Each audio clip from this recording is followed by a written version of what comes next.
అయితే నేను మాటలు ఆపేస్తాను.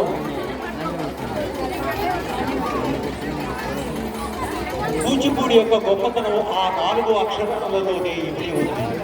కూ అంటే కూసే కోయిల గీతాలే మధుర గానాలుగా, సాత్వికాభినయ దరహాస లీలా విలాసాలుగా, సిద్ధేంద్ర యోగి ఏడ్చి కూర్చిన 4 అక్షరాల 4 అభినయాల వరసి 4 4ల 16